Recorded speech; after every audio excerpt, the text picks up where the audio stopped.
The following is a special presentation of iRacing on LSRTV, your home for sim racing.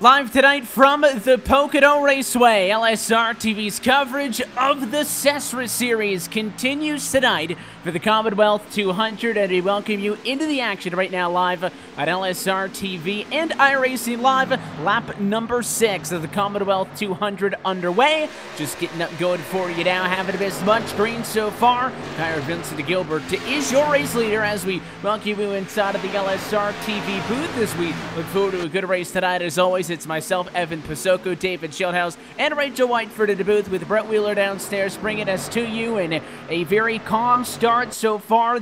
One of the talking points that I'm sure we normally talk about at Pocono is the wide front straightaway for the race stars. David, we missed the green flag on this one to pick it up the action now as lap 6 comes to a close, but it was pretty tame. Most drivers kept it down to 2 wide and no incidents thus far. Yeah, they got the first one right, and I would imagine as the race goes on, if we get some late race restart opportunities, they were going to test the limits of this wide front straightaway. You can see them fan out 5, 6 wide, but really got to get down to 2 wide, maybe 3 if you're really feeling lucky. But by the time they get to turns 1 and 2, you don't want to be running 5 or 6 abreast. But that's one of the unique things. There's a lot of unique things here at Pocono that make it such a pleasure to come and race around. Well, for most guys. Some guys don't really care for it, but guys like Kyle Vincent Gilbert out front really enjoying things so far.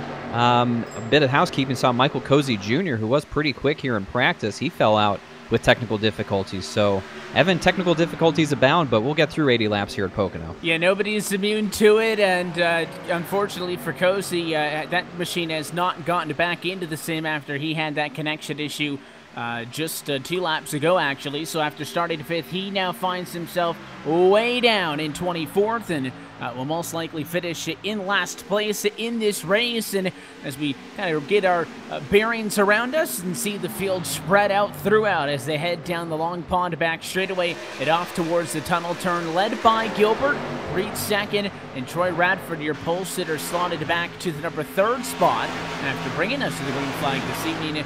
Can kind of settle into what is the 6th race, Rachel, on this 2018-19 campaign. Of course, if anybody was with us a week ago from Atlanta Motor Speedway, Spencer Preet comes into this race on a 2-race win streak, Bristol and Atlanta, and he's looking pretty good early as well.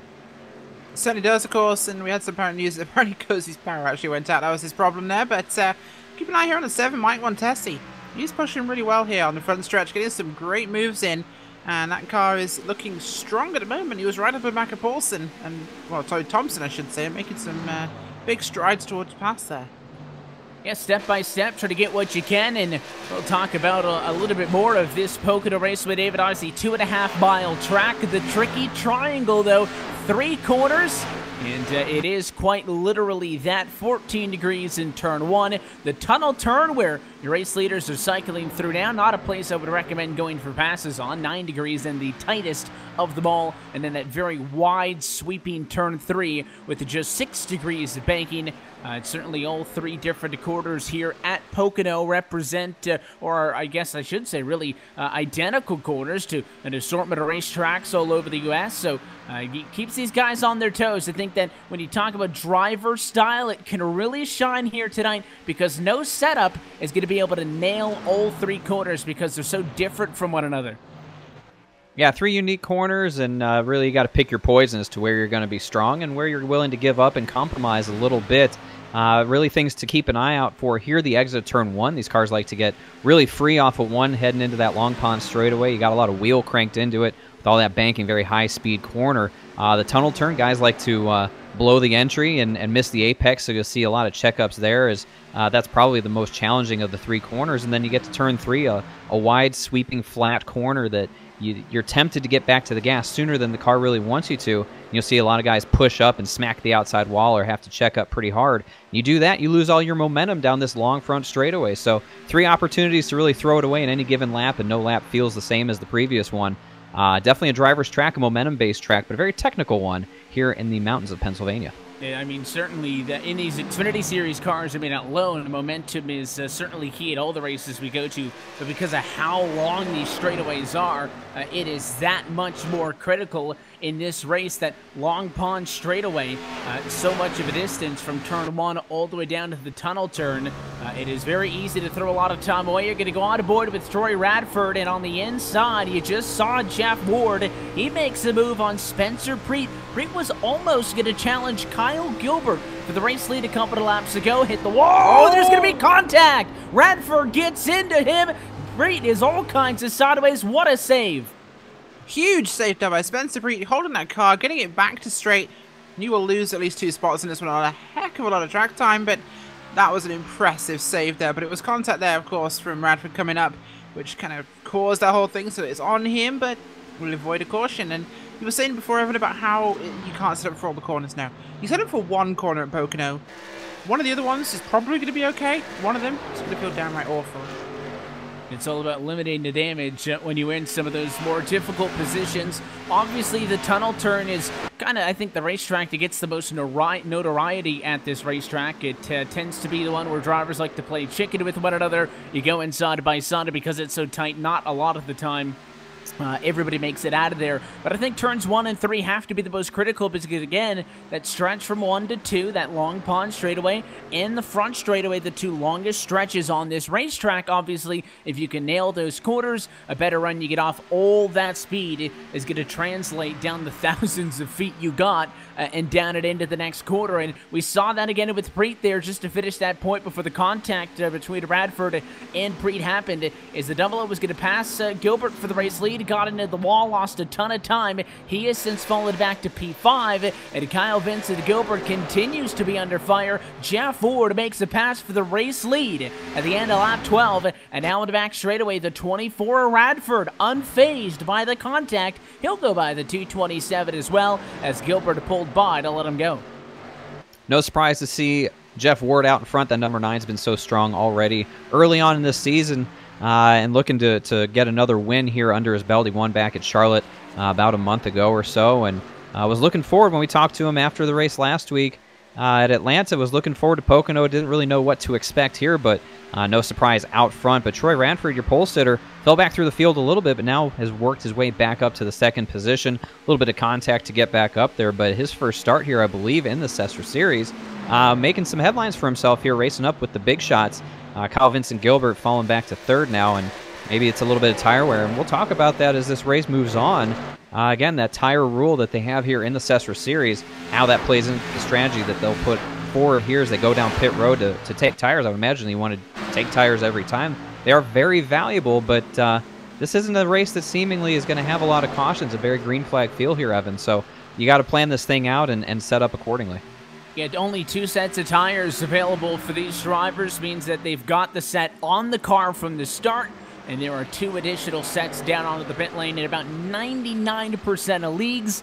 Anytime you get a yellow, you come down probably and you're going to get tires. But here, you get a caution of flying 20 laps in, 40 laps in. If you're getting tires every single time, you are not going to be in a very good position to come the end of the race. And that is, and we've discussed it over the course of the 5 weeks completed up until now, one of the most interesting parts when it comes to just trying to strategize a race win in this SESRA Series. It was 2 sets of tires a week ago at Atlanta. It is also going to be 2 sets of tires in 2 weeks' time. The next time we see you from Dover International Speedway on a Thursday night. But I'm curious definitely to see what Troy Radford can do, 4th in practice, best in qualifying, and right now runs in the number 2 spot. His last lap time was off of what we saw at Jeff Ward, but he was still completing that move. So now that 24 Toyota's got a little bit of a pocket of clean air, we'll see what he can do if he can close in on the 9. But Jeff Ward, tough customer any single time he's on the racetrack. Nearly was able to take home a race win a week ago from Atlanta Motor Speedway. It was Preet in that photo finish across the line. Ward looking for race win 2 in a year, and he was nearly half a second better than Radford that time around. Certainly was, and keep my eye here on Spencer Preet, who's fighting right now with Thompson and Montesi. Montesi, of course, got ahead, and Preet's trying to recover. His tyres are a little bit cooked from that side on, and he got a little bit of a slap of the wall there, out of turn 1 as he head down towards the tunnel turn number 2. Here comes that 29 car. Rick Thompson has the inside line. I'll take the corner very easily. Preet's tyres, yeah, next time he comes in, he's going to really want to change those out. He may have a chance here, but instead decides to stay in line.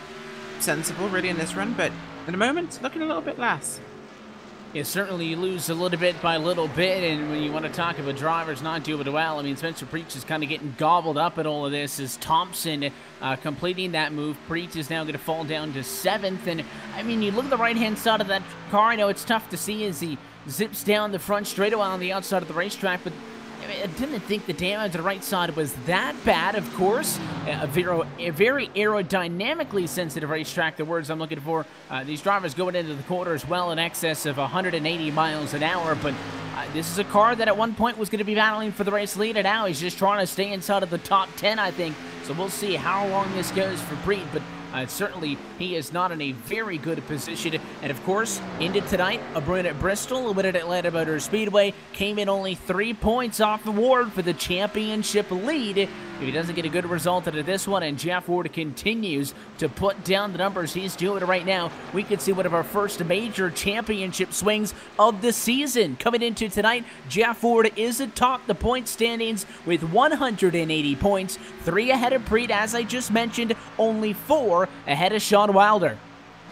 Riding the strength of back-to-back wins is Spencer Preet, and right now it's not really amounting to a hill of beans for him here at Pocono, and you know, that's one of those things, you got to make 80 laps, you got to take care of your equipment, you got to take care of your race car, and for a guy that has as much speed and experience as Spencer Preet, you can see, even for him, how much he struggled to do exactly that, put the car into the outside wall, and that damage is absolutely killing the 00 right now. He's got no straightaway speed, the tires are hurting from that big slide, and he's just struggling to keep a good pace as Rick Thompson and Mike Montesi are absolutely pulling away from him, and it won't be long before he falls into the clutches of the 28 of Brad Collins and the number 01 of Travis Brown. So he stands to fall outside of the top 10 here, and to your point, Evan, big championship implications here with that number 9 out front. So right now, Spencer Preet has got to go into damage management control as best he can to salvage as good a night. He's got a long road still to go here, as we're only on lap number 20 of 80. And if there is any sort of optional repairs there, of course, he can get it fixed when he comes down to the pit lane. Question is, you spend 12 to 13 seconds or so in the box. Is that enough time to get some of the damage repaired? You can't really get a ton of it fixed while also getting service. After you get your tires put on and all of that good stuff, the damage repairs do go by much faster, so curious if Preet would then decide if maybe it's worth it. I think under caution of flying conditions, he might stay in the box a little bit longer if we do pit under yellow tonight, because he will lose positions, but not a ton of time, whereas under green, you can't really afford to sit down there for an extra 10, 15 seconds. 10 seconds back from where he is now would be 14th on track, so that's certainly not something that you would want to give up at all, and it seems a little bit early to be talking about that strategy, but really, 80 laps at Pocono, no walk in the park, 200 miles start to finish in this Commonwealth 200, but we are green so far, and Jeff Ward up in the front of the field already working lap 20, so that's quarter distance in the opening laps here from Long Pond. So the longer this field spreads out, I think the more drivers need to consider that may be an option. And based on the 2 sets of tires sitting down onto the pit lane, I would expect that many drivers would maybe decide to go for the 2-stopper as opposed to splitting it halfway at lap 40. Of course, you just want to pit once, coming halfway, you're good to go. But if you do feel like the tires are necessary enough to utilize both pit stops, you would see drivers headed into the pit lane in the high 20s, close to lap 30.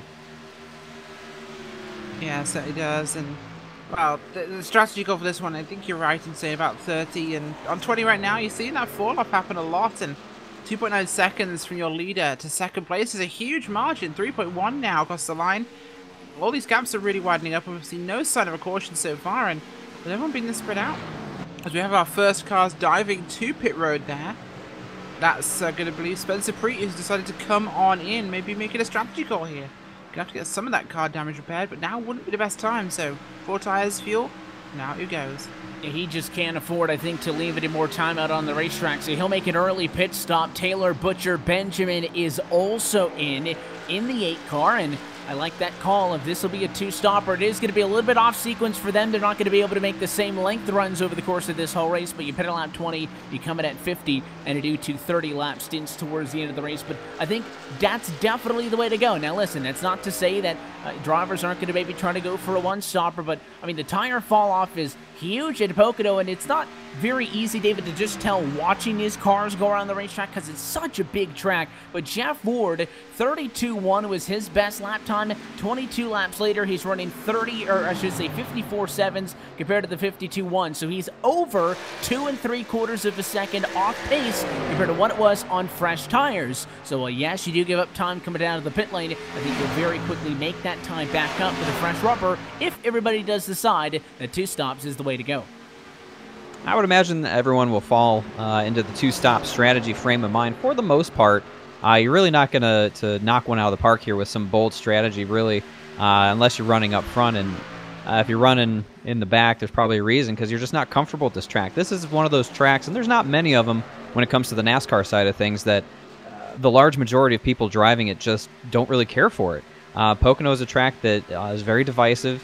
Some guys take to it like a fish to water, and other guys just cannot stand it. When it gets to Pocono, they absolutely run the opposite way. That it's a huge track, to your point, and there's so many opportunities to lose time on any given lap. Just take tire wear out of the equation. There's so many places to make a mistake, and you don't get off a corner well, you're losing all your straightaway speed. So you got to do everything you can to put time back on your side. So breaking out the best tire strategy here is really going to be the best bet, as we have a great fight going on right now for second between Troy Radford and Derek Paulson. I've been watching that 5 of Derek Paulson. He was great in practice, and he closes right up to the back bumper of your pole sitter, Radford, in the 24. So good fight here for second place. Second place is where the battle is, and it is a whopping 3.6 seconds off of the battle for the race lead. And Radford, what a move to the inside, as it looked like a late call to come down to the pit lane. He was way wide on exit, and that 5 machine of Derek Paulson, I don't think was at all anticipating the 24 to come down. He's lucky he didn't punt him. Look at a second. Look at this one on the LSRTV replay. Doesn't matter though. Radford is in at lap 24. Yeah, he's going to be in for his pit service now in that very first pit box, of course. Your pole sitter tonight has to pull forwards. Missed it. Oh, I'm back. Missed his box. This is going to cost him a huge amount of time on the racetrack as he goes for those tires and fuel. This will cost him at least 2 spots, I'm thinking. You're back live now as we'll see the 24 get it back out and onto the racetrack. And I am surprised by some of the earlier stops here. Again, 80 is not something that gets nicely divided into 3. So 25, not a bad call or so, but again, if you're going to want to make it about as even as possible, I'd see pit stops at 27. But with this many cars pitting this early, again, the ability, and as well, this makes our job a lot easier. The inability, I guess I should say, to take 3 sets of tires means that, David, we can immediately rule out all the very early pit stops by, somebody like Capri at lap 20. They're not going for a 3-stopper. I don't know why you'd pit 20, 40, 60. There's only 2 sets of tires. So that helps us. You can't put scuffs on in the service, so it makes our job a lot easier. So then the difference is 2 stops or 1 stop, and I mean, if somebody's going to go 40, then these guys going only 20 or so laps, way on the short end of things. Got a feeling that pit road's going to get very busy in the next few laps, and it is a little bit more difficult as well to kind of track pit stops throughout the field. At most racetracks, you pit, you instantly go a lap down. We can see that on the scoring pylon. Pocono is so big, all these cars that have pitted are still on the lead lap. The Thompsons, the Andersons, the Preets, and the Radfords, they're just at the tail end of the lead lap, some 37 seconds off of Jeff Ward, who continues to expand his race lead. Yeah, Jeff Ward looking great out there in the 9 cars. Teammate now from Loud Pedal Motorsports, Derek Paulson, moves up to that 2nd spot after that little bit of drama from the late pit decision from Radford there. But, we saw it last week at Atlanta. Michael Cozy Jr. threw away a shot at a win, getting onto pit road too hot and heavy, spun it around, hit the commitment cone, and had everything go wrong possible. And here we saw Radford, the same thing, slid through his box. And so these mistakes on pit road, we've seen it a few times pop up here in the SESRA series. You got to take care of the car and the equipment. We talk about that all the time, but you got to really be careful on pit road. That's another way you can throw a race away, and it'll be interesting to see how Radford can recover from that. Still a lot of time to get that time back, but at a place like Pocono, it's so hard to make up any time. Radford has some good speed. I'm not sure anyone quite has anything for Jeff Ward right now as he goes by the start-finish line running a 54.8. Paulson at a 55.1, nearly a 2, so almost a half a second off the pace of his teammate. And Jeff Ward looks to be in good shape right now to pull home another win. He's the one that's notorious for being so good on the long runs. Of course, I mentioned that photo finish from Atlanta just a week ago. It was Jeff Ward who was better on the long run. Made the big run to catch up to Spencer Preet, and then actually went to the bumper to try to make a bump and run work. In the final time in 3 and 4, they came across the start-finish line side by side. If you haven't seen that one, I encourage you not only to go back, watch the entire race from Hotlanta, which was a good one, but of course take a peek at that end, which saw Spencer Preet get that second consecutive race win. But I think it is time for wholesale stops. Pit lane open. Wally Wilson is down. I certainly expect the rest of your race leaders to be in any moment now. But again, there is a lot of time to be made up and or lost based on getting into those fresh tires. And I mean, just the first lap out alone, being 2.5 seconds, 3 seconds better than you were on the old tires. So we'll see if maybe anybody else here, top 5, top 10, wants to sneak down to the pit lane to go for the short pit strategy. Certainly could be a good call for them, but at the moment we've got a few more guys coming in. Steve Ritter just hitting pit road as well. As this is really helping us have a green race right now. These green flag pit stops further expand this field, and we're just going to have guys racing this track. And of all places these guys will come to, this is one of the places they have to race the track and not just each other. Because it is changing, and it is a very difficult circuit with, of course, all 3 different corners with very different banking and radiuses. So it definitely becomes a real challenge for these guys, and with the surface being quite rough, it's also quite a jarring experience to go around here for 80 laps.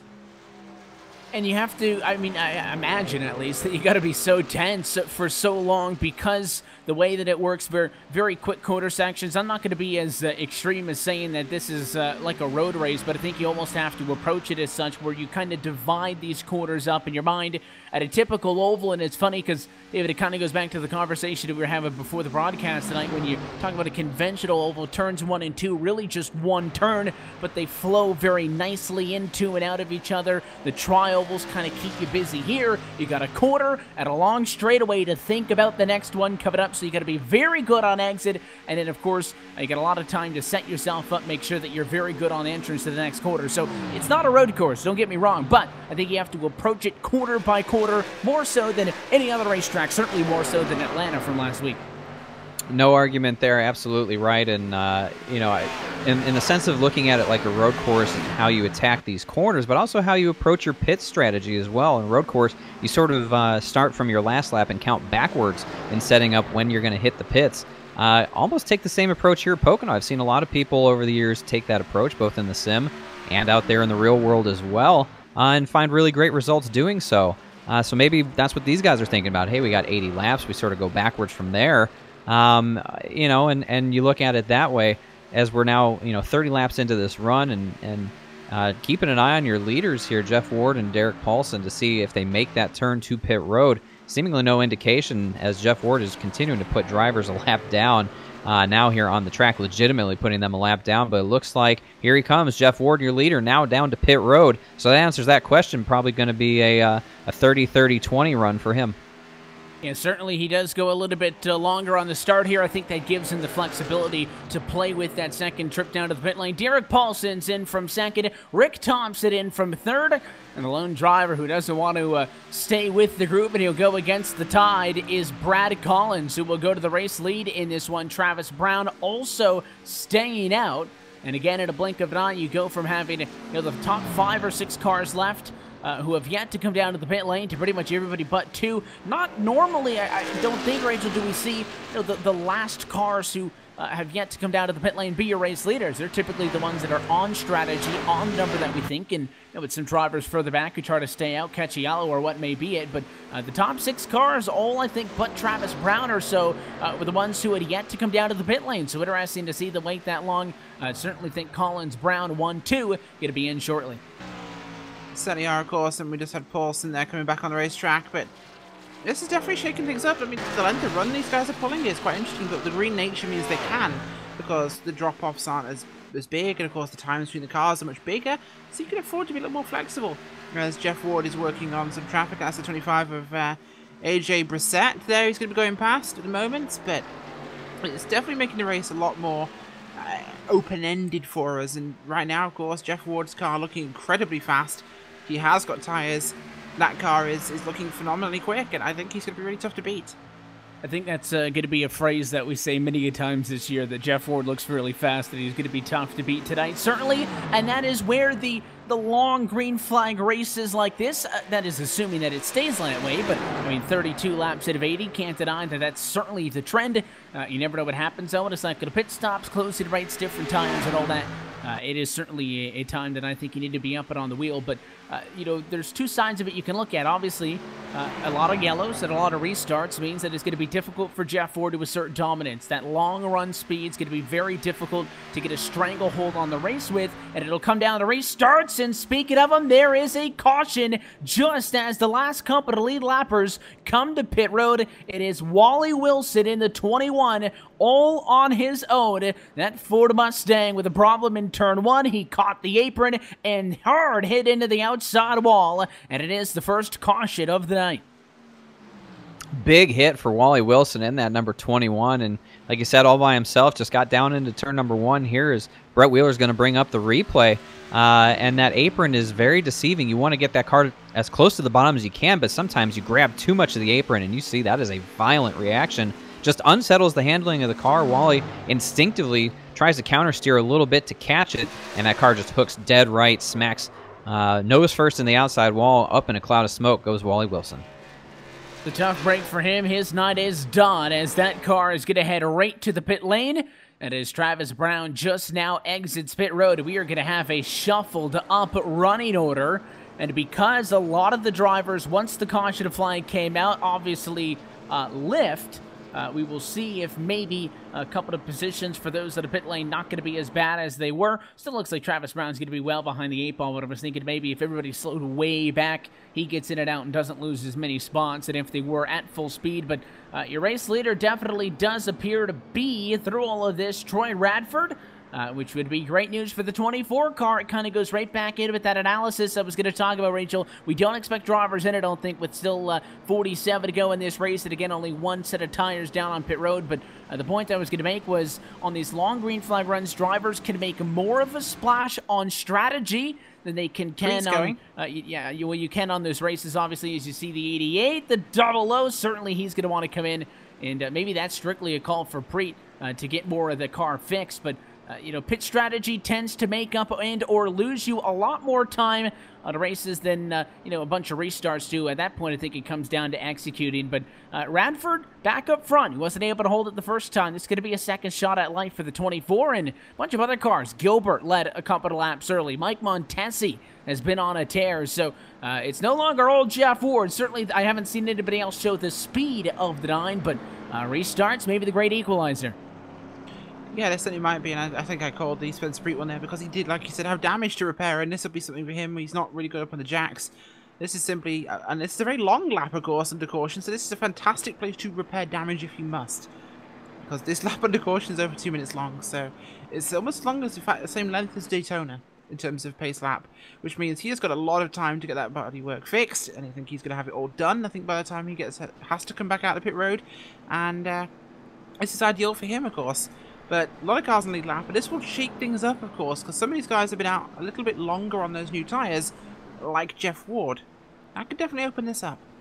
Yeah, the flip side is, you know, you get the fresh tires, you get the fresh tires sooner. So right now your tires are older, but when you're in the green, you've got track position in your favor now. It certainly seems like the drivers who pitted most recently are going to have the upper hand for a restart in this race. But he did mention it is a long way around Pocono under caution flying conditions in this one. We are just shy of the halfway point. Restart is going to come before that. So what we'll do is let's take a quick opportunity to step aside. And when we come back, a restart, mid-race race break, I should say, due up. Troy Radford all of a sudden leading this race under caution flying conditions. You're watching the SESRA Series Commonwealth 200 at LSRTV and iRacing Live.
the most realistic online racing sim ever made.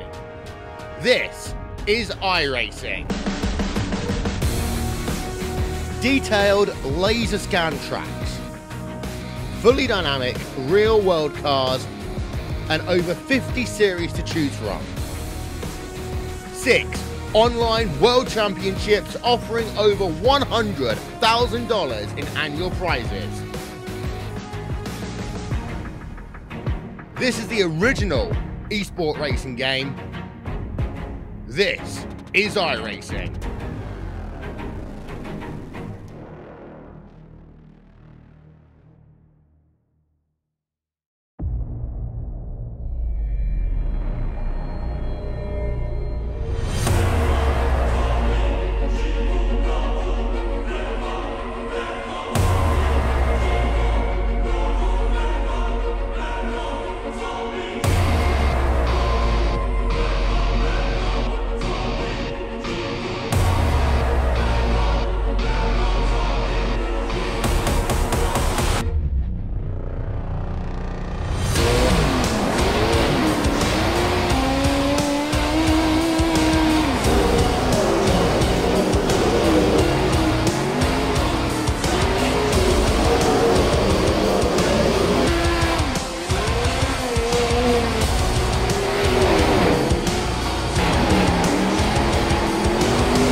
And back live from the Pocono Raceway, lights out on top of the iRacing.com pace card is a restart due-up, 4 laps shy, a halfway home in this Commonwealth 200. Troy Radford neglecting to come down to the pit lane like much of your race leaders. Going to bring us back green. Jeff Ford on the outside of the front row with Gilbert, Montesi, Paulson through the top 5 as we look to get back and away. 36 laps down, 44 to go. Green flag in the air. Let's see if anybody tries to spread it wide. So far, so good. And a great job for the 24. Leads a 2-lane drive down into 1.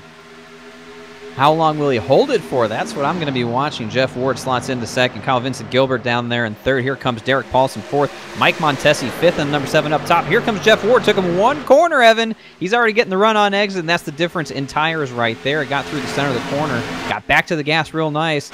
Radford can only just watch as Jeff Ward comes up to the inside. How many spots is Radford going to lose? Here comes Gilbert. A little bit of contact. 3 wide through the tunnel turn. Look at the 5 on the inside. That is Derek Paulson, who's going to win that game after the 24 Radford didn't want to go side by side with Ward. Lifted.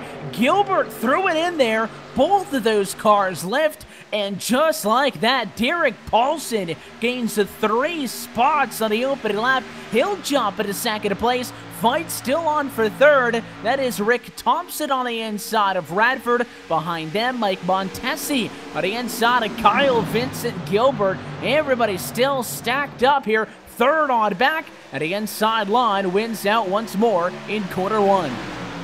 Mike Montesi leading that inside lane, looking real good in that 7. Getting a good push from behind as well. That's the 0-1.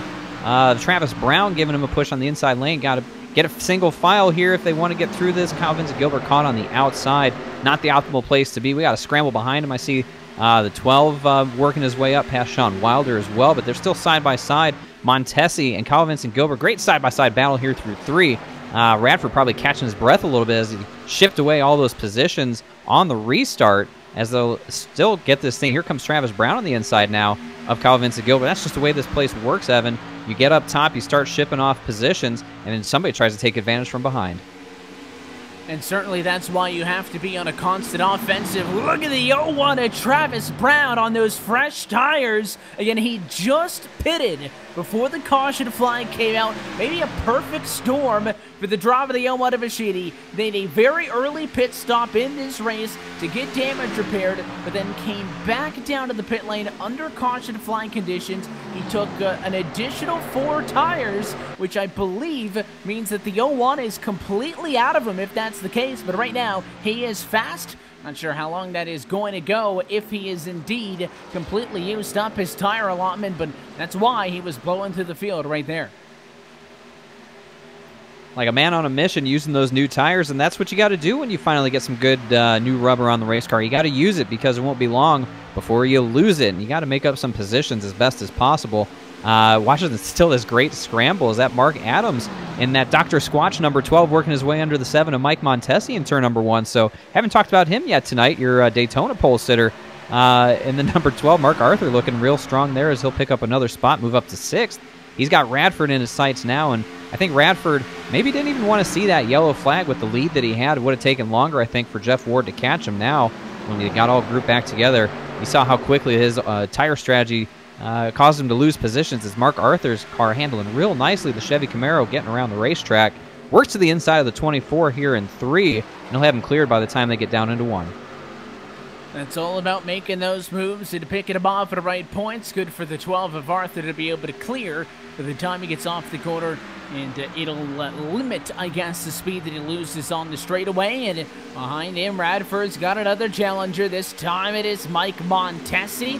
A little bit of back-end damage, admittedly, on the 7 Chevrolet. Look at the 23 also. Jonathan Smith comes flying into this picture. Radford does a very good job of hanging on top side. Let's see if they do go side by side down the Long Pond straightaway and into the tunnel turn. 24 slightly ahead, but again, Radford chooses the smart move, and that is to back out of it. It'll cost him a spot, though, and with the 23 coming up the inside, it's going to go from bad to worse. And it comes in bunches. It really does. When you lose positions here, you lose that momentum. We've talked about it a few times. If you can't get off the corner well, you lose all of that straightaway speed. And unfortunately for the driver of the 24, Troy Radford is just not having a good time right now. He has got to be frustrated. He's losing positions, getting freight trained up there on the outside all by himself as Steve Ritter will work past in the 16, and they'll line up Brian McRae and Brad Collins behind him, try and take advantage of that situation as well. But you know, if you're Troy Radford, you got to realize we're only halfway through this race now. Still one more pit stop to go, and he's shown he has speed as McRae makes a move to the inside off of 1. So really just got to be patient, ride this thing out, knowing it's not going the right way right now, but one more opportunity to get it right.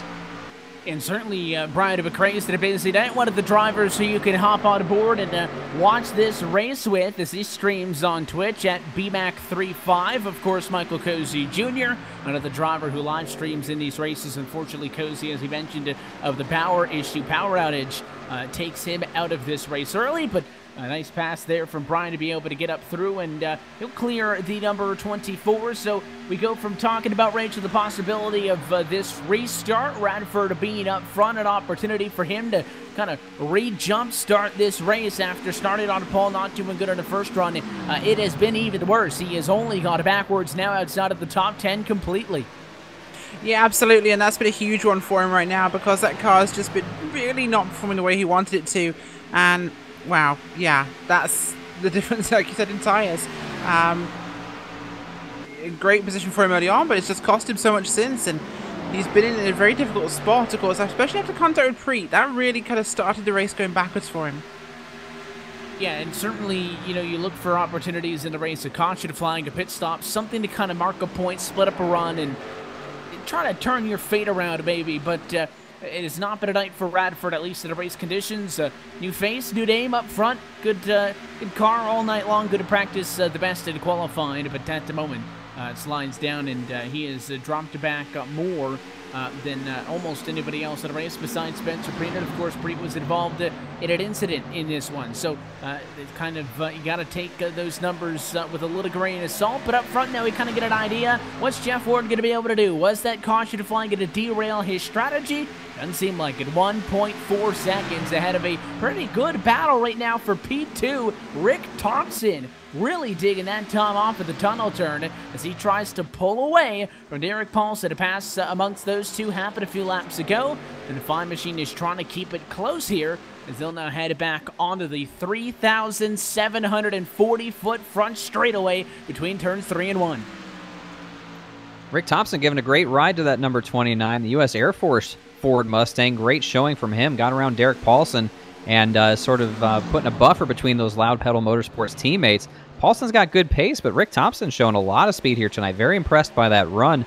Started back in the 8th position, worked his way up to 2nd now, and, you know, running pretty comparable lap times overall to Jeff Ward. Not many people can do that, but again, Jeff Ward's strength is these long runs, as he's able to maintain just consistent lap times, one after the other, and everybody else seems to sort of struggle to match that. So we'll continue to monitor that. But Rick Thompson giving a great ride to that 29. Let's give him a call. Yeah, certainly a lot of drivers doing work tonight, and maybe a breakout afternoon for Rick Thompson, who looks to get a couple of good results here, break the top 10 in the championship standings. Again, it is still very early on. This is the 6th race of 20 in the season. But, you know, you got to look at things, to be honest with yourself. It is really the halfway point in kind of the middle portion of the season. The next 5, 6, 7, 8 races are so critical. You can kind of lose focus on the points a little bit, maybe not as sharp as you are right at the start. And when things really get interesting towards the end, I think that the saying I like to go with it is the races that you don't win that will determine if you will or will not win a championship. And certainly those tend to be the critical ones. So good to see some drivers coming into their element. And I mean, Travis Brown in the 01 Bashida mentioned him.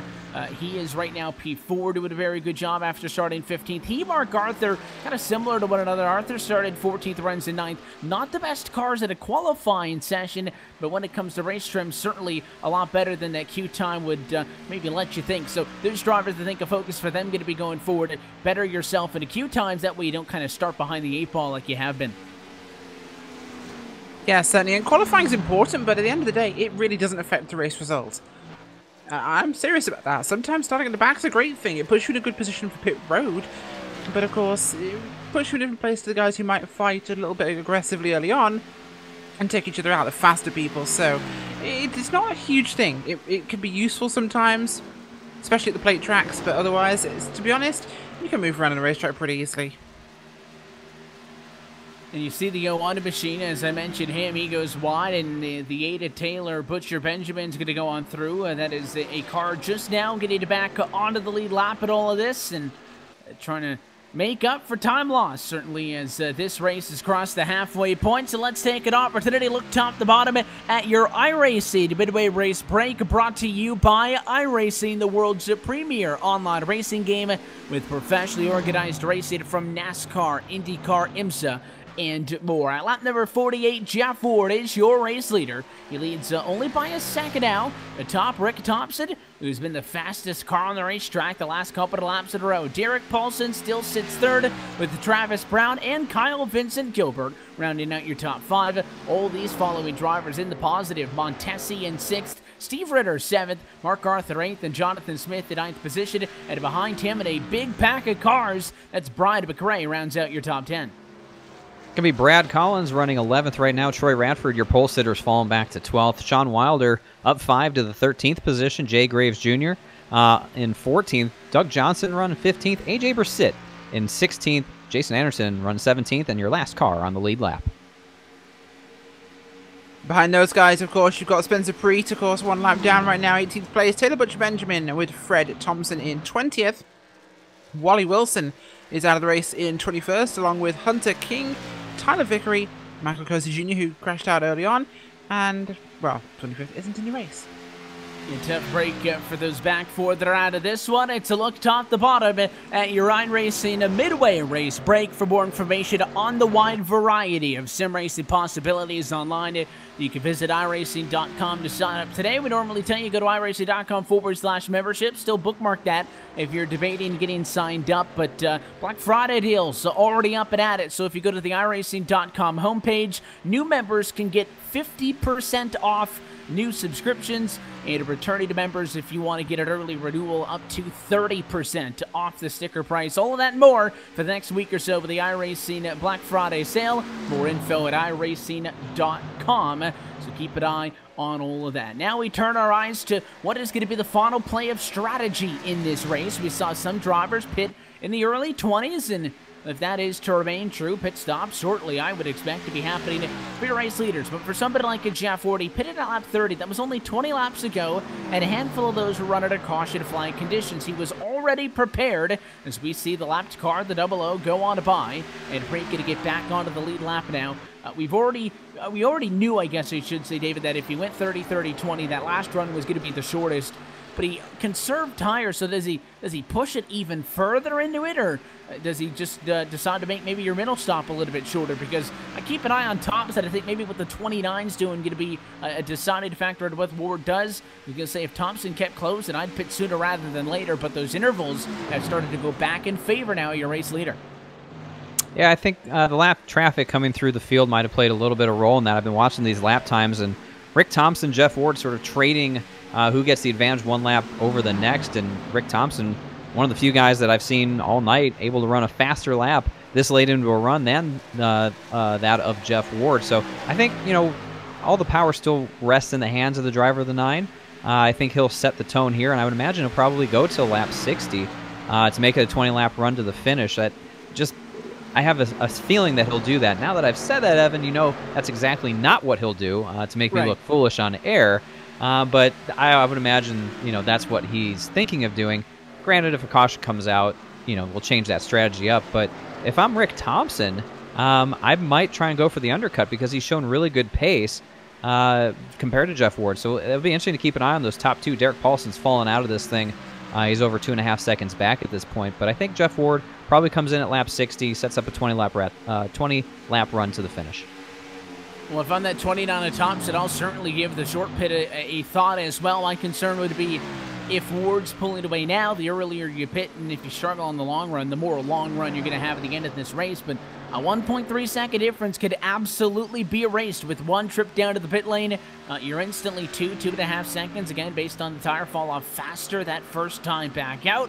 The concern would be trying to balance getting an undercut while also not giving Jeff Ward a ton of laps at the end of this race to be able to catch back up to you. And don't count Derek Paulson out of this either. I know that Thompson was able to make a move on him second, third. They swapped them out, and the 5 has been pretty quiet, but there is a significant speed difference from your top 3 cars than everybody else on the back. Paulson is 5 seconds ahead of Travis Brown, who sits behind him 4th at the racetrack. So if I'm Paulson, maybe it's good that people aren't paying as much attention to me. A second off of the car in front of you, but he's in a very good spot, kind of the 3rd placed car, very clearly on speed, but close enough, I think, that anybody with a little bit of flair could make something happen here with Jeff Ward.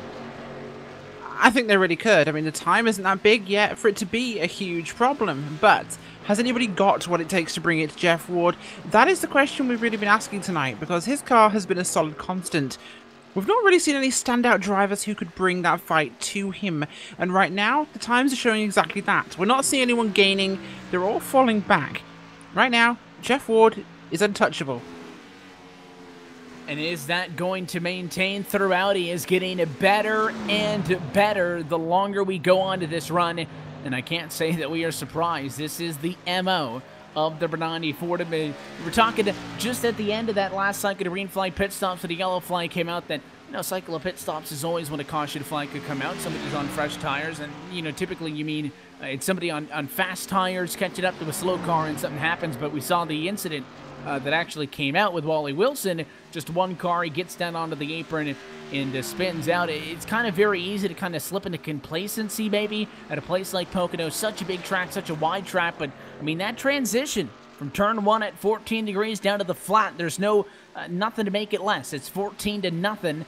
And you get down there, you spin out, so you do have to be very disciplined, and that is where Jeff Ward excels. This time by lap time, a 54.5. For Thompson, a 54.9. This used to be Thompson closing quickly, and now he's losing a half a second a lap. This is the point in the run where Jeff Ward absolutely comes to life and starts to slay the field, demoralizing them as he continues to put down great lap times. And I think Rick Thompson beat a little bit of the good out of those tires when he was closing in, or he absolutely had to run at 100% to try and keep pace with Jeff Ward as he's now starting to fall back into the clutches of Derek Paulson. So seemingly the Loud Pedal Motorsports guys are able to hold better pace for longer. Rick Thompson had a little bit of a flare there in the middle of that run, but yeah, Jeff Ward absolutely exerting his dominance here, and this is at the end of these runs when he is so good because he's still running very good lap times, lap after lap, and guys with this many laps on their tires, most of them continue to struggle. So I think, the one driver that maybe had a good shot, or the 2 drivers that had a good shot at giving Jeff Ward a run for his money here, that being Michael Cozy Jr. and Spencer Preet, now not being factors tonight, it's really up to Rick Thompson and Derek Paulson to try and do something, but the way things are going right now, what I see, nobody's got nothing for that 9. And if it is going to come down to these drivers kind of accepting, all right, I don't have the speed that the 9 has, and I think that's something that you can't really kick yourself over, but what is my play going to be, if anything? Do you dare risk, go for the short pit, knowing that, I mean, I think Paulson could probably do it. I mentioned that gap. It's now 7 seconds from Paulson 3rd back to Brown in 4th, so man, that's a big gap. You certainly got a buffer as Thompson's fallen back into the clutches of the 5 now. I think you're, 2nd and 3rd could do something, but if I'm somebody like a Steve Ritter or Brad Collins, I'm back there where the pack is still significantly thicker. I don't know if I try to make some crazy move, because, well, if I get lucky with the time of yellow or whatever happens, the payoff could be big. The chances of that happening are very slim, and if I give up time mid-pack, you're talking about losing 5-6 spots if you lose 2 seconds of time. Up front, you got a little bit more leeway. We'll see what happens as Thompson's going to have to play defense here. Here comes the run from Paulson. The 5 machine really didn't fight the 29 when he made the move on him earlier in this run, and we'll see if the 29 is going to be just as courteous. No, he'll keep it side by side into the tunnel turn. Valiant effort topside. Not sure it's going to work, though, as Paulson will probably clear as they head to 3. It's a prime advantage there, getting the inside coming out of turn 1 gives you the option to go into turn 2 on the inside, which is pretty much a confirmed pass, and he gets a slightly better run here. Coming out of turn number 3, takes a slightly narrower line. In fact, you can see a dark line on the racetrack, actually, which a little bit kind of surprising that the piece of track they had to repair the most is the preferred line through 3, so use that as a measuring stick. That is typically where you want to be, so a little bit lower, a little bit less banking. In fact, it's actually a little bit faster to go around down there than it is a bit further up the track, so great move there by the 5 of Paulson up in 2nd. But the gap again toward Racing just eats it away, and 3.6 seconds is a long, long time. They were already losing a substantial amount of time to begin with. You start fighting with one another. I don't think the 29 really hurts himself that much by fighting the 5 like he did. Look at Jeff Ward that time, or sorry, Paulson in the 5 truck. Down on the inside, got the left side tires onto the flat there, kind of help him rotate through the tunnel turn. I don't think they threw away that much, but certainly battling is not going to help your cause. It'll probably be 4 seconds plus up to the 9 of Jeff Ward as of this time through. And Ward's not all by himself. He does have to deal with Steve Ritter, lapped machine in the 16, who just came down pit road. We've also seen Jay Graves Jr., Jason Anderson, Fred Thompson, and a handful of other drivers come down pit road. 20 laps to go in a lap or 2. Pit road window's definitely open. Probably we'll see your race leaders come in shortly. I would imagine so. I'll stick to my guns of saying that Jeff Ward will come in on lap 60 or coming to lap 60 to give himself a 20-lap run to the finish. If you're Jeff Ward right now, you know you got cars coming off of pit road at a very high rate of speed. You're hoping they just mind their P's and Q's when they're passing. You don't want any of them making a mistake or doing something like we saw Wally Wilson grab a little bit too much of the apron and hook the car right up into you when they're trying to pass you on the bottom lane. Brad Collins will be the first opportunity for something to go wrong for Jeff Ward there. So you're sort of holding your breath right now if you're leading this race with fast cars coming behind you because of that tire differential. Jeff Ward continues to put down great lap times. He just ran a 54.8 and just I'm so impressed with his ability to do that. We've talked about sort of the big 3 on the real side of things, and I think we're starting to see a theme develop here in the SESRA series. Jeff Ward definitely leading that contingency of the big 3, if you will. Tonight, I think we've had our own big 3, Ward, Paulson, and our third-place driver of Thompson, but Rick Thompson is falling back. I believe he is on pit road. Yes, he is, the 29, the first to pit of your top 3, so he'll take service. I see Mark Arthur on pit road as well. So don't be surprised if Ward, Paulson immediately react to all of this. We'll see. It is right at lap 60. If the Don does dare go for it, he is far too to the outside, though, so that's not going to happen. Ward stays out. Paulson in P2. Also going to stay out, and you can understand the concept with the 5 car not good on the long run. Wants to make it a short dash to the end as best as he can, but I mean, they're all giving up time now, and I think once all of this cycles through, Rick Thompson will probably be your race leader. Don't know, again, the question obviously is he going to be able to defend it, but 29 probably going to lead this race by the time the 9 machine has completed his pit stop. We'll see how much longer he waits, though. Yeah, we certainly will, and the 9 machine getting it done, of course, as he needs to, but it's going to be a tight run to the end for some of these guys. We've got some good close runs at the moment, and that's something that's definitely worth keeping an eye on. Of course, the likes of Brown in for service at this time. But I really want to keep an eye on what Vincent Gilbert's doing, of course. Montesi right behind him. That could be a close battle. It could be, and we do see now Jeff Ward come into pit road. Derek Paulson second, going to immediately react, and, well, then you got to wait 20 seconds to find Sean Wilder, who is in the third spot. As now it does look like a majority of the field is going to have completed service. So follow the 9 down to the pit lane, and not that long of a pit road at Pocono. I think just because it's so wide, it feels like a lot longer than it is. One of the only racetracks where you come into pit road out of 4 and you exit back up onto the racing surface before turn 1. 4 tires is the call, but it is going to be a good dose of service for the 9. But where does he blend back out? Let's watch him try to get back out onto the racetrack, get all that speed down in relation to the 29 car. As he blends back out on track, here comes Jeff Ward on the bottom. And if you keep an eye out and onto the banking, Rick Thompson with some lap traffic in front of him might be the difference maker. He wasn't able to get by Montesi and Gilbert, and Thompson is not going to take that big jump. Ward will stay in front of that pack of 3 cars. Well done for the 9. As an excellent job on pit road by Jeff Ward. Did exactly what he needed to do, and he got the added bonus of 2 slower cars on old tires between him and Thompson as well. Thompson trying to get by, and he'll move to the inside of Montesi now, and Kyle Vincent Gilbert out there in front of him too. So sort of the double whammy, an extra bonus, if you will, a little extra gravy on the pre-Thanksgiving turkey for Jeff Ward as he gets out in first, does a great job getting into the box. No mistakes there. We saw him slide through his pit stall at Atlanta. Did not repeat that here. Now on the money stop, Rick Thompson on 1 lap older tires, or 2 lap older tires, I should say. He's got a lot of distance between him and that number 9. All he can do is look at the back bumper, and I would imagine nothing else changes. That's all he's going to be able to do for the next 17 laps. Pretty much just a countdown now to see how long this one lasts as Jeff Ward ends up in second position. Sean Wilder, your race leader, comes down to the pit lane. He wraps up his service at lap number 63. That does put a bookend on green flag pit stops. It'll be Ward, Thompson, Gilbert, 1, 2, and 3. With a couple of other cars just now trickling back out of the pit lane. So maybe a missed opportunity there for Rick Thompson. A lot of that, I think, comes down to just the bad luck. I think that he had the right call to maybe surprise his drivers by a little bit. Head down to the pit lane early. Derek Paulson is going to have some time to make up. You saw that 5 wait an extra 2-3 laps or so. We'll see how that plays out for him. He pitted the same lap as Ward, but ended up giving up time. So Thompson's strategy worked because he does pass the 5 for second. I think he just got unlucky catching that group of 2-3 cars, slowed him down definitely. Yeah, it did, and that lap traffic's going to cause that, and even traffic on your own lap, if this happens to be considerably slower, will have that effect. And with a track that's this dependent on speed, it's going to be a major, major impact on track position. And I'm just watching how close they're getting to the outside wall.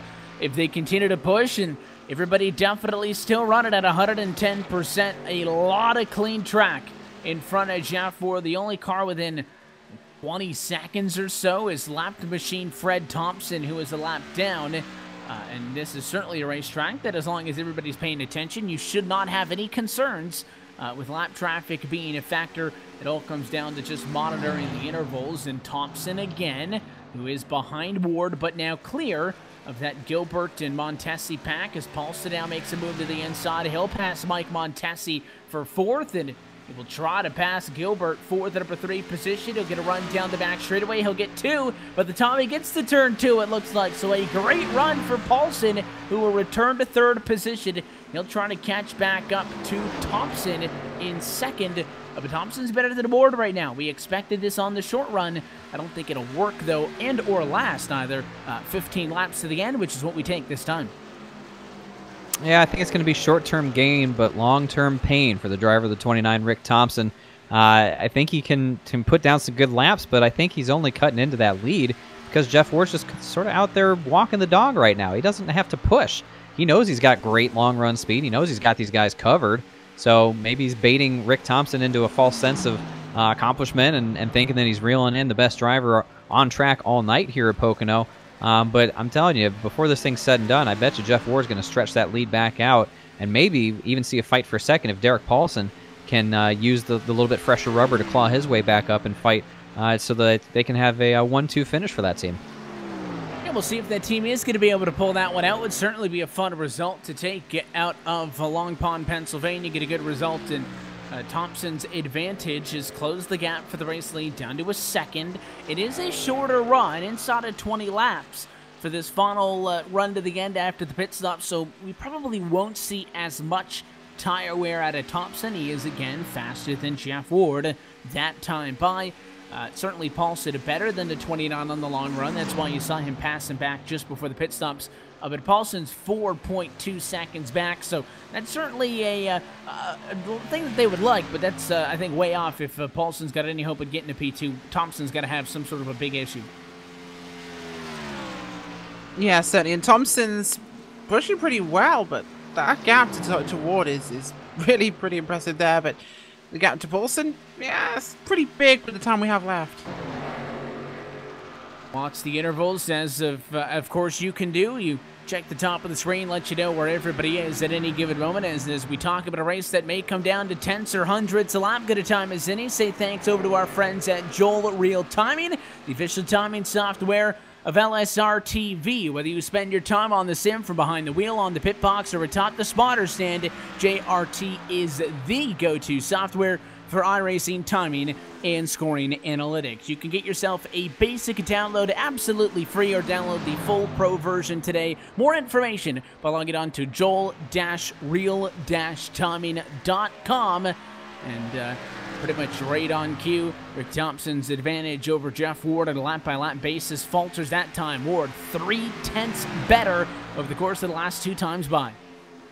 And most of that was lost in the tunnel turn. Rick Thompson completely overshot the entry, missed it completely, was way too fast and slid up in the middle, had to back way out. So that's really, I think, the most difficult corner on the track itself, and Rick Thompson really blew it there. So now Derek Paulson's got to be licking his chops as he sees that 29 get a little bit bigger out front in that windshield. Looking at the lap times, Derek Paulson 53.68 compared to Rick Thompson's 54.1, so nearly 0.4 of a second better was Derek Paulson, and Jeff Ward stretching that lead back out up almost to 2 seconds. So I think Rick Thompson gave it a great effort, but right now he's got to focus on holding on to second, and that's probably going to be the best fight before the checker flag falls.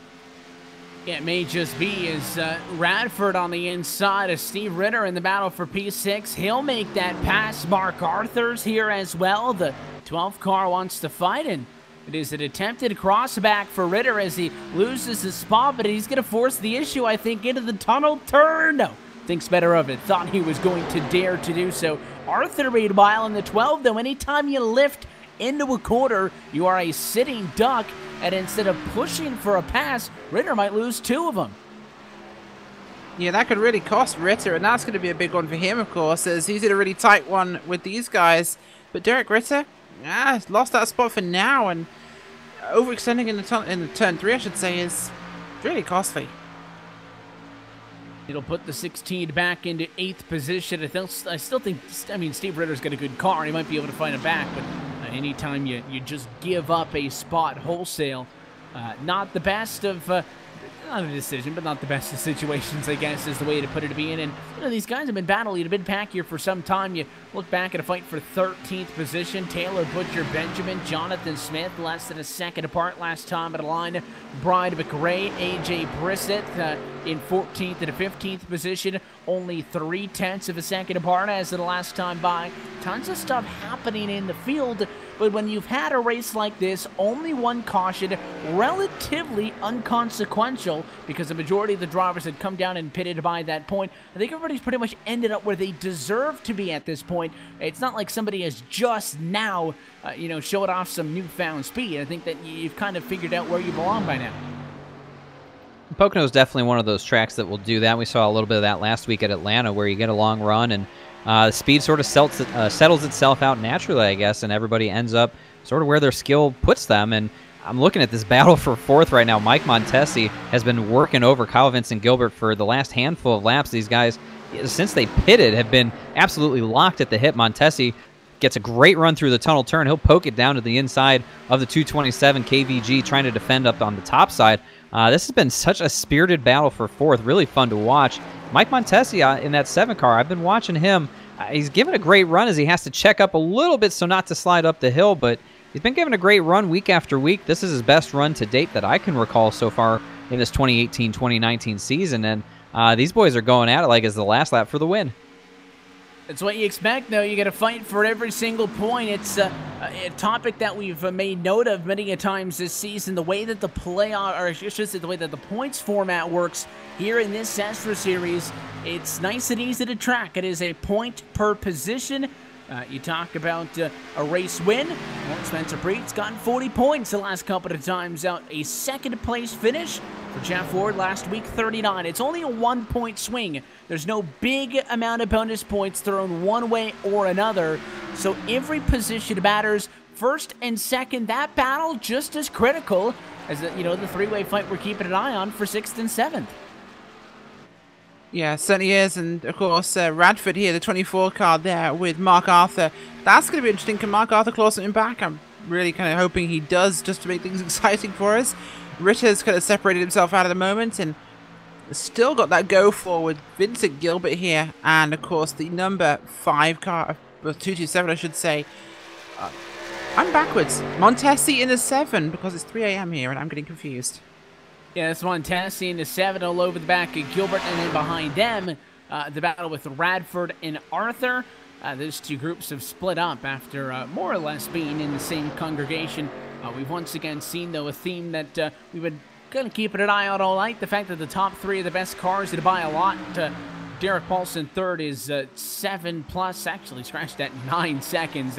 And Kyle Vincent Gilbert behind him, and Rick Thompson, even by stretching it out a little bit longer, trying to make this last run to the end as short as he cannot find the speed he needs on the long run.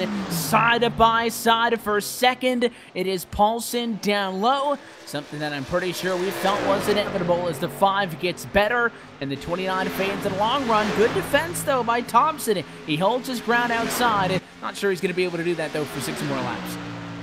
The American Pool Supply Ford Mustang has come to life here in these closing laps. Derek Paulson wants that second-place finish. He wants to sweep first and second for the Loud Pedal Motorsports team. But catching him is one thing, passing him is another. We talk about that week after week, and Paulson has shown the absolute ability to get to that back bumper, but how aggressive does he get? I've been watching him. He sort of backs the entry up a little bit, gets back to the gas sooner, and gets a great run down these straightaways, which is the right way to do it, but can he get enough of a toe off the back of the 29 to set up a pass in 1? Really tricky down there. The car does not want to handle well on the inside. Now they have a little bit of a wild card with some cars coming off the pit road in front of them, too. Yeah, a couple of cars going to blend back up and onto the racetrack. May throw a curveball into this thing late. Looks like Thompson and Anderson both end up now into between your second, third placed cars and your race leaders. As the 5 issue to Paulson, I think, still comfortable enough. Coming to 5 laps to go this time by, knowing that he should be able to make a move. Big run, though. That's not where you want to catch lap traffic. Look out.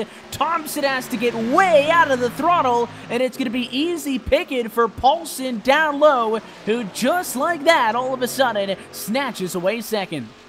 A beautiful move there by Paulson. Took advantage there of the lap traffic as a pick to use against Rick Thompson. And that's what you got to do. Sometimes you got to see those opportunities coming, wait for the chance, and then utilize it as fast as you can. And that was a pretty veteran move there from Paulson.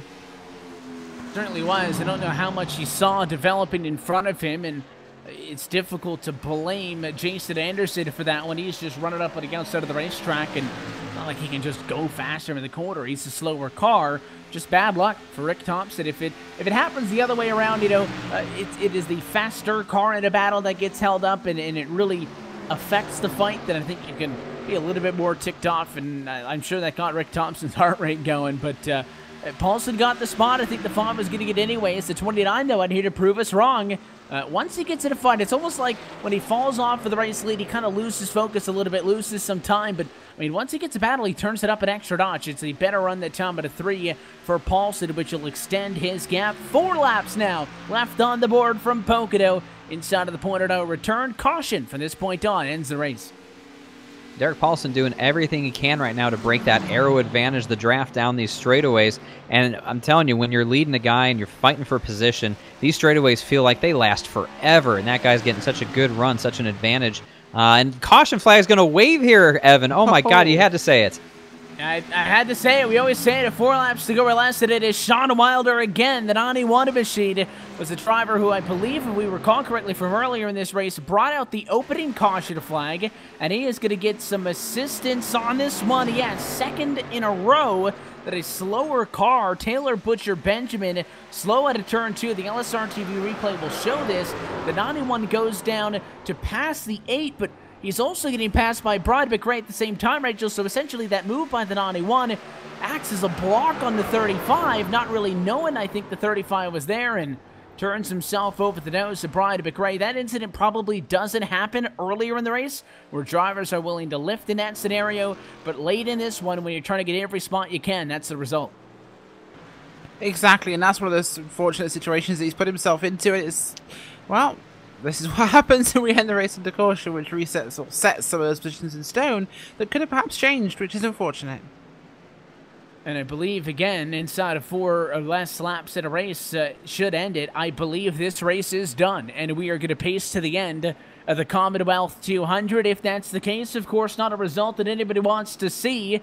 It is going to be a long 5 or 6 minutes for Jeff Ward to close this one out, but he has got behind the pace car. If a restart were to happen, the lights would have to go out this time by coming to 2 laps to go so that we could have a 1-lap sheet-out, but I mean, pit road hasn't even been opened yet, so pretty sure it's safe to say that round number 6 is going to go to Jeff Ford if he can make it to the end of this one without any issues, and he would get right back at Spencer Preet. Preet beat him in that photo finish a week ago at Atlanta, beat him to become the first driver to get multiple wins on the year, and closed it on his championship gap at a very rough night for Spencer Preet, who gets a P11, and I think that's not bad compared to what it could have been, but Jeff Ward going to join him with 2 wins on the ladder and get a ton of critical championship points. About as good a result as you could ask for if you're Jeff Ward, and probably not completely disappointed to see the yellow flag fly. Can coast to the win here, assuming no internet connection issues bug him, and we haven't really known him to be a guy that suffers from those sort of things. Kind of disappointing that we didn't get to see the fight between Paulson and Thompson work itself out naturally. I think that was going to be a great fight for second, but I think in the end, Paulson got the second place that he deserved. And overall, a fantastic race, only slowed by 2 yellows. And, you know, you never like to see the yellow come out after the point of no return and guys pace around to a checkered flag. But overall, I think we were treated to a great event here at Pocono. And, you know, I'll be interested to hear what the top 3 finishers have to say, especially Rick Thompson, the newfound speed that he had in that 29 tonight to get onto the podium. Yeah, certainly you got to look at the pluses and the minuses, and it is a good result for Thompson to be able to close this one out. To Paulson get the podium results. Montesi Gilbert would just miss out. This race looks like it'll end with 20 of the 24 cars who started on the lead lap, but only 2 yellows.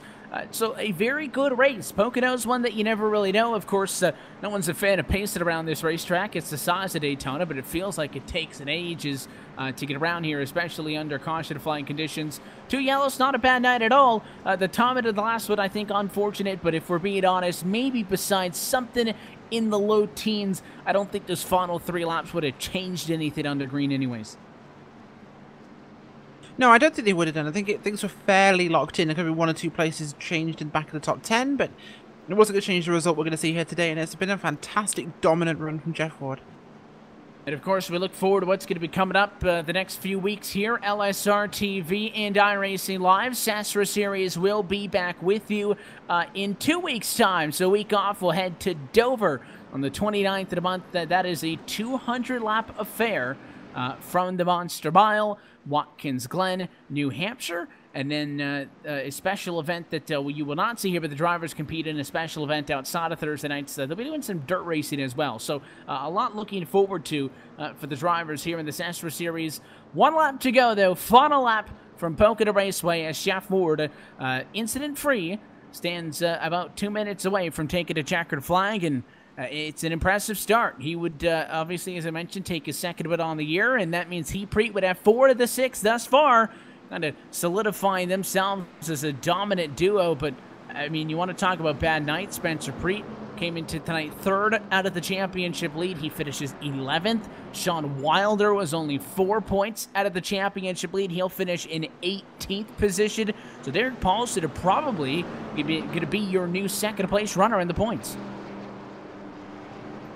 Well, we're going to see these things change week over week, as well as the big name guys continue to run up front. But the mid pack is really where all the excitement and the moving can take place, and to take advantage of someone else's misfortune is the name of the game. So Spencer Preach should probably feel pretty fortunate to only come away with an 11th place finish on the ledger. It could have been a lot worse. I think he could have finished well outside of the top 15 if not for getting that car fixed up and his actual talent getting him back up through the field. So, we'll continue to see this. It's a long season, 20-race season.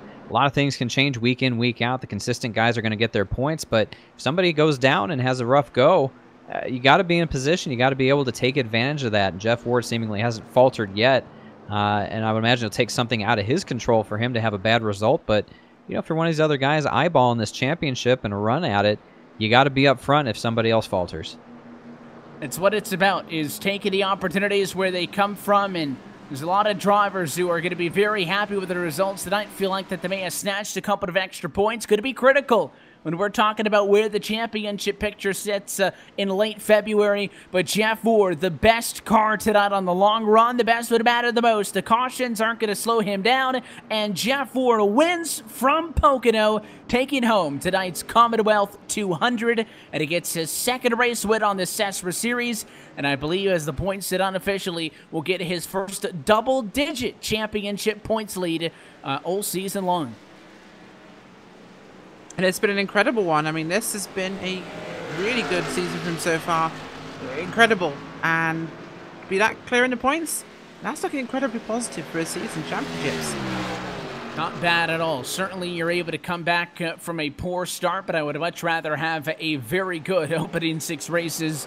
And Jeff Ward is going to be sitting better at it tonight than he has had at any other point all year. See the 00 Spencer Preet come up and congratulate him. Preet's got his work cut out for him. He's going to have a big deficit as they head at Long Pond, Pennsylvania. So Jeff Ward's got a long way around to come to get to some celebrating. So what we'll do is take a quick opportunity to step aside one final time. And when we come back, we will go trackside, chat with the driver of the number 9 machine, as well as the rest of your top finishers, and get you set for the next race out from Dover International Speedway. But Jeff Ward is your winner in the Commonwealth 200. The post-race show is next from Pocono. You're watching LSRTV on iRacing Live.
This broadcast is the copyrighted work of LSRTV, and it may not be rebroadcast, retranslated, or used in any form without the express written consent of Live Sim Racing LLC and iRacing.com Motorsport Simulations. LSRTV would like to thank you for your support, and we hope you enjoyed tonight's broadcast.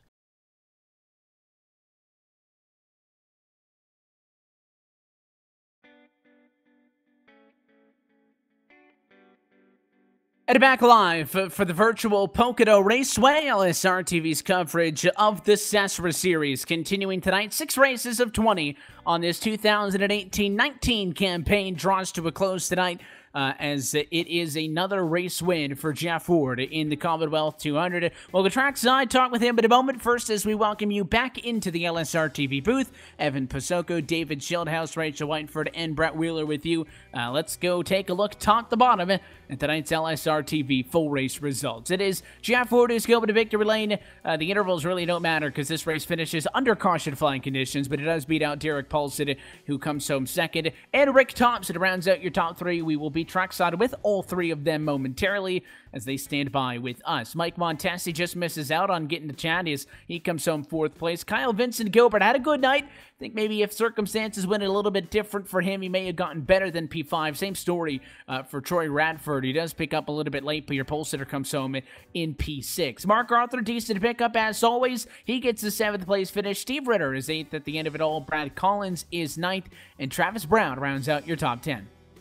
It's going to be Spencer Preet coming home in 11th. Talked about him, rough night from the get-go, but salvages an 11th place finish. Jay Graves Jr. gets 12th. Jonathan Smith, 13th. Taylor Butcher Benjamin comes home 14th. Brian McRae in 15th. It's going to be A.J. Brissett, 16th. Doug Johnson in 17th. Sean Wilder in 18th. And Jason Anderson, your last car in the lead lap, comes home in 19th. 20th place tonight, Fred Thompson, with Wally Wilson behind him, 21st place, Hunter A. King, Tyler Vickery, and Michael Cozy Jr. in 24th and last. Look top to bottom at your LSRTV full race results tonight for the Pocono Raceway. We are now standing by trackside with your race winner. I know he wanted it last week, but he finally gets win number 2 on 2018. Jeff Ward is your winner in tonight's Commonwealth 200. Jeff, congratulations. Another one in the back pocket for you, and it is going to be a very critical night for you because, well, 2nd and 3rd in the points, not good results. Big championship gains as you return to victory lane. Yeah, thanks, Evan. What a night, man. Some of those guys, I know some of the faster guys had trouble, but this thing was really good on long runs. I told my teammate coming in, when we first entered the server, I was like, man, I forgot they updated this Pocono. I'm so used to running the old one. And I hadn't turned a whole lot of laps here, but I really like this layout. The car was great. And like you said, this is a real good points night for us. Talk us through it. Obviously, you mentioned good on the long run. That's the case any week we expect with the 9 Ford, but I mean, really, really good on this one. The caution flag early came right at the end of pit stops and it looked like it affected you at all. And we saw Rick there after that final trip down to the pit lane. Good on the short run, but on the long run, you just stretch away so much. Looks like you're able to keep those lap times so consistent, especially at a racetrack like this where all the corners are so different. What's the key to being silky smooth like you guys are? Well, this setup was real tight. I was burning the right front up pretty bad. I noticed that on the first run. And, you know, right front was gone way considerably more than the right rear. So I just tried to not turn the wheel as much on exit. And right in the center of the turn, just only turn as much as I had to and still be able to keep decent speed. But just, yeah, it was tough trying to save and go along with the strategy at the same time. I know a lot of different guys were on different strategies with only being able to take 2 tires, so it's definitely tough trying to balance keeping speed and saving tires as opposed to just going all out in the normal format. But was able to come up with a pretty good strategy there. I think we did 30-30 and then 20 on the last run. Of course, there was a caution there. It kind of threw a monkey wrench in it a little bit, but I think it still kind of worked out towards our favor for the strategy. So yeah, man, it just worked out. I had a good car, and congrats to Derek getting second there. So that's 1 and 2 for Loud Pedal there. He is able to snatch that spot there at the end with Thompson falling away off at the end of this thing. I know that you guys, when you're on the racetrack more specifically, you don't worry about the points that much. You go out there, try to get a result that favors you, and then the points fall where they may. But, I mean, the points in this SESRA series, I can't recall many leagues where you go 5 races into the year, and second place is only 3 points back, and third place is only 4 points back. Now, that's going to grow tonight, because obviously both Spencer, Sean, not the greatest of evenings, but I mean, how much more critical is it for you to not have those mistakes when the points are so tight, 1 point per position?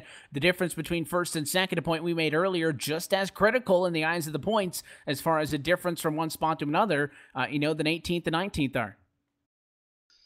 Yeah, this format really rewards consistency. So, I mean, if we can just keep getting top threes, hopefully we can stretch it because there's no resetting. It's kind of like, back in the 90s when a guy would get 200-point lead and season's pretty much over. So, hopefully we can stretch it out and just keep stretching it and, run some of those final races pretty comfortably without worrying about anything. But it's a long season, man. I know Spencer had a little bit of trouble, and obviously I was worried about him, kind of keep my eye on him. I didn't know what he was doing. I was like, is he having trouble or is he on a different strategy and he's going to show up there at the end? But was pretty worried about him. And obviously he's got 2 wins. This would have been 3 if he could have got that tonight. So he's tough. I was kind of keeping my eye on the standings, trying to see what kind of magic he was going to pull out there. And then he come by me and got his lap back once there, and I saw that he had some pretty heavy right front damage. So it's unfortunate for him, but was definitely able to capitalize on it as far as points go. Back in victory lane tonight, second time on the year. Hopefully for you guys, a second of many as you guys look to continue to dominate. 6 down, 14 still to go. A long way, but it is a good start. Jeff, who do you attribute that to? The sponsors, the shout-outs, and all that good stuff. Thanks to you guys for doing the broadcast, as always. Thanks to my teammate Derek, Loud Pedal Motorsports, my team owner Brian, and Michael Krobach. Thanks to SESRA, putting on a heck of a show every week. I hope it's fun to watch us out there, and it's thanks to friends and family. Your race winner tonight from Pocono. We appreciate the time as always, Jeff. Again, congratulations.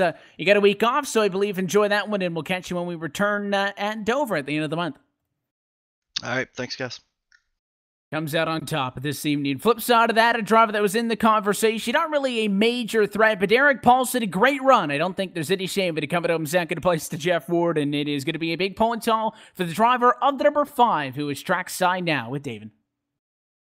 Second half of the Loud Pedal Motorsports contingent that locked out the front row of the finishers here. Derek Paulson. Derek, talked to you already a couple times this year. It's always good when you can talk to the broadcasters. A second place finish here tonight. Did you have anything for that number 9, or were you simply happy to battle there for second? Simply happy to battle for second. Jeff and I, he was a little bit faster, but I'd match his lap a few times. I wasn't too far off of him, but I wasn't ever gonna stay up with him. So I'm happy for second. I told him, yeah, this is a win for me, finishing second behind for you. So it was a pretty good day. Well, pretty good day for finishing second there, and also for the points. A couple guys in front of you struggled here, and you stand to benefit from that. Might even see you jump up to second after it's all said and done in the point standing. So, again, another big flex there from Loud Pedal Motorsports. What do you attribute that to? You two guys get around these racetracks really well, week in and week out. Well, this league's got I really like the tire rule. We got a lot of guys in this league that can hot lapper, but with that tire rule, you got to know how to race fast.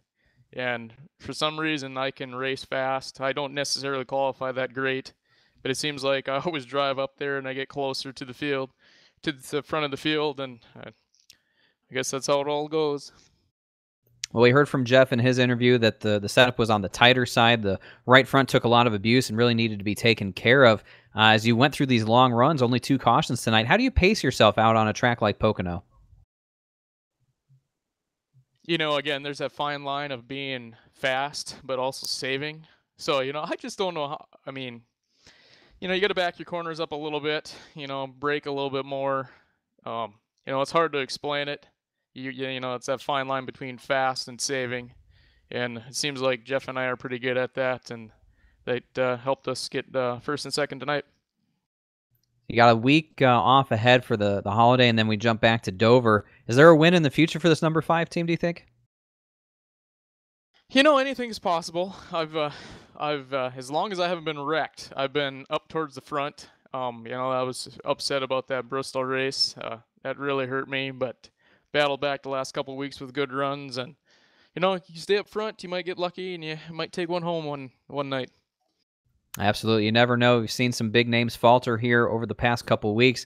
Hasn't been Jeff Ward yet, but you never know. It could be his time next time we hit the track. And I still think you hold the record for the best wreck of the year back at Daytona. So at least you have that to your legacy as well. But we don't want to see any more wrecks for you. We want to see more of these great finishes. And who helps you get them done there on the number 5 team? Well, I got to thank Loud Pedal Motorsports and my teammate there, Jeff Ward. Him and I, we strategize during the race, and we make different calls, and it's really great to have him on the radio and talk over different strategies. Then I gotta give a good shout out to American Pool Supply for putting their name on my car, and a shout out to Billy Tungate for allowing me to race that. I got a shout out to you guys for doing an excellent broadcast every week. I look forward to watching the races after I race in them. Gotta give a shout out to SESRA and all the admins for running a great league. It's awfully fun racing here. And I gotta thank my wife for allowing me to race every so often, and that's about it. That's why I always like interviewing Derek Paulson. Always give thanks to the right people, especially the better half that lets you enjoy this hobby so much. Derek, great job on a second place run here tonight. Enjoy your holiday, eat all the turkey, and we'll look forward to seeing you at Dover at the end of the month. Sounds good. Thank you. Second place finisher Derek Paulson, driving the number 5 here tonight, comes up 1 spot short to his teammate, but he's real happy with that, and he looks to have a good points night in tow. And we'll look to hear from our third place finisher as well, Rick Thompson. A great run out in that number 29. He's caught up with Rachel trackside. Certainly has, and we have got Rick Thompson here tonight as we just get hold of him for the booth. Rick Thompson came home today in the 3rd spot, qualified in 8th, so not the best qualification, Rick, but podium finish for you tonight as the result from a very, very arduous race. Yeah, it was a good race. Definitely, I didn't get to start where we wanted to, but we ended up coming up through the field, got a little bit of luck, and that never hurts. So not, but of course, tough competition here, and this is going to make the season a lot more interesting with the way things are shuffled around tonight. What do you think your chances are? I think I got a decent chance. I mean, Jeff, he's obviously the guy to beat around here. He's such a class act, and I got zero problem finishing 3rd to him and Derek. They're both really good guys, but yeah, I mean, a lot of fast guys in this league, so we'll see what we can do. Hopefully we can make a run for it and give them a little bit of some competition up there. There you go. Anybody you'd like to give a shout out to? Yeah, definitely. I want to give a shout out to my teammate, Brad Collins. He was running around tonight with me, and then to my dad, who was actually running out there tonight too. He's 72 years old out here racing with us, and he was out there in the 76 tonight. So I was glad to be able to race with him out tonight too. So good job by both of them. There you go, Rick Thompson, keeping it in the family here at Pocono. Great one for him tonight in 3rd place. Evan? Yeah, as always, big thanks to Rick and as well Derek, Jeff, all the drivers who give us a little bit of time here post-race. Of course, congratulations to Jeff Ward on the race win. And, you know, Pocono is Pocono. It's a racetrack that we mentioned. It's a lot more driver versus track than driver versus driver. There's always those chances that a race starts get a little bit crazy.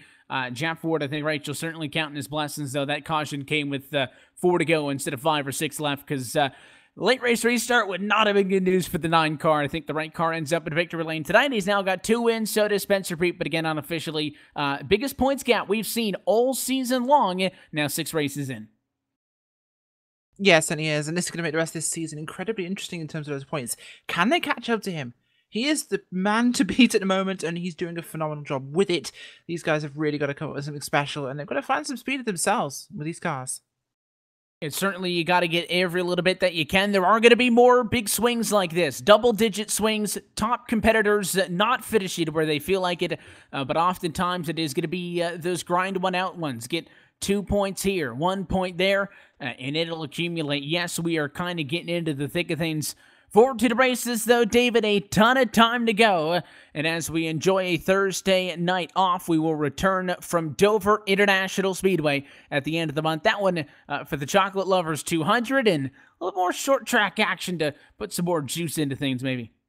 Well, the Monster Mile always cranks out some great racing action, and that's a track that can certainly make something go wrong for one of our top drivers. We've seen Jeff Ward avoid all the problems so far for the most part, but perhaps it's lying in wait, and the monster will reach out and bite him in 2 weeks. And a guy like a Derek Paulson can chip away at a few points because at the rate that Jeff Ward is accumulating these points with all these wins and top 2 finishes, it's going to be hard for anyone to make up ground. There's only 1 spot better to get if a guy keeps running second, and that's to win. So Derek Paulson got to win back at Darlington. Going to try and capitalize and maybe be in a position to grab a few more wins here and keep Jeff Ward honest on his way to a championship. And we hope that you join us as this championship works all the way into the next calendar year. But until the next time out, that does it for us here tonight from Pocono Raceway. Also wraps up our coverage of iRacing action this week on LSRTV and iRacing Live. So we encourage you to go to our website, livesimracing.com, get a full look at our entire schedule. Of course, a lot of action coming up. This second to last race of RSR is next week, the final race of the eSpeed Contender Series, as we do have SESRA off. But the best way to stay up to date with us, give us a follow on social media, like us at facebook.com/LSRTV official, and follow us on Twitter at LSRTV for more information. On behalf of our entire team at LSRTV, the folks behind the scenes, the broadcast teams night in and night out, and of course, for your team tonight. For myself, Evan Pasoko, for David Sheldhouse, Rachel Whiteford, and Brett Wheeler, we want to thank you for tuning in. Congratulations to Jeff Ford. He's a two-time winner on 2018, and he has got a healthy championship gap as he waits 13 days till we return to the racetrack. Next race comes from Dover International Speedway on November the 29th. That race and every race of the SESRA Series can be found right here on LSRTV, your home for sim racing and iRacing Live. Until next time, though, good night from Pocono. The following is a special presentation of iRacing on LSRTV, your home for sim racing.